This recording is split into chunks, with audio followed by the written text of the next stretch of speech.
Greetings ladies and gentlemen, Adrian here. Welcome back to the channel. I've got a quick PSA and news update for MMORPG players and enthusiasts, lovers of Korean action MMO in Southeast Asia. Big news for you.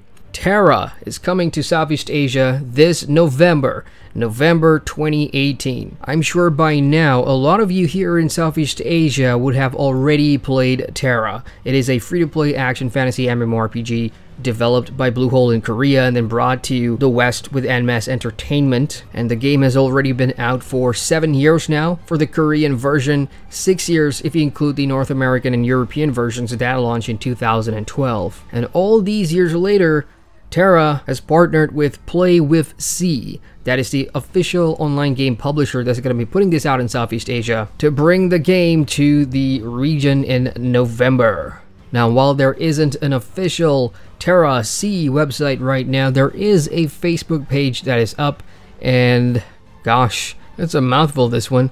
Tera Play With C, or at tera.c.playwith. They can't even make up their minds on what they want to call this page, but so far this looks like the official page right now, gaining some traction as more people find out about Tera coming to our region. There also isn't an official date, it's just November 2018, so it could be end of the month, it could be at the beginning of the month, and in the next 30 days or so, towards the end of October and the start of November, lots of MMOs are going to be releasing content or releasing updates, significant updates. So there's lots of moving pieces for the MMORPG genre right now, and Tera is kind of joining that.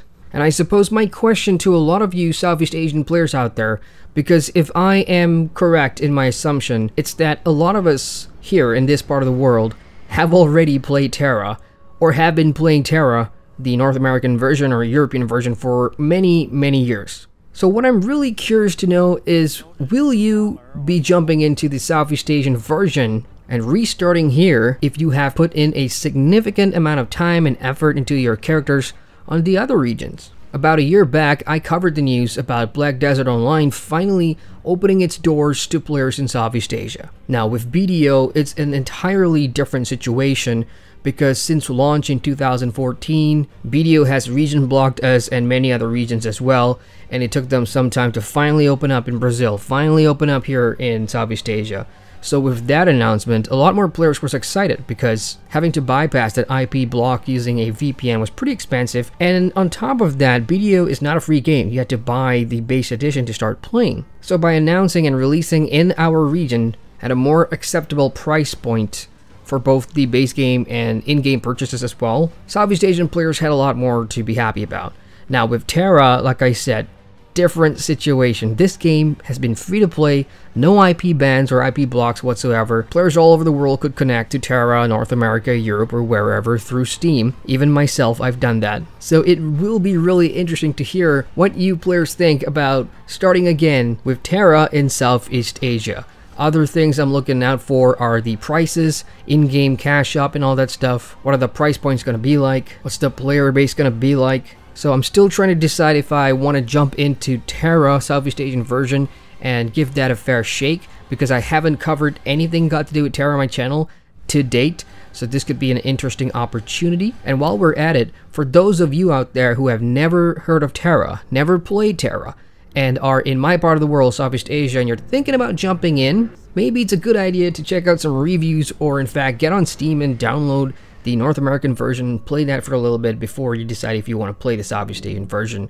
Or for those of you that have been playing Tera on the North American, European, other versions, feel free to share your thoughts about the game to players in our region that have never played this before. Is it worth getting into? What's good about Tera? What's bad about Tera? Feel free to share all that stuff in the comments section below. So that's it from me, guys. I'll keep you guys updated on any happenings with Tera Southeast Asia. I know for the North American version, they've just got an update out. It's the Dark Reaches update, so go check that out if you've been away for Tera for some time. And those of you in Southeast Asia, I'll put a link to the Facebook page in the description box of this video below. So hit the like button for more MMO news, and feel free to subscribe to the channel for more MMO content. Once again, I'm Adrian, and I thank you for watching. Hey folks, welcome to the end screen. Thank you very much for watching that video. If you want to watch more, you can click on the cards at the bottom here, and feel free to subscribe to the channel with the button down there, which will give you notifications on all my latest uploads. Later, Gator.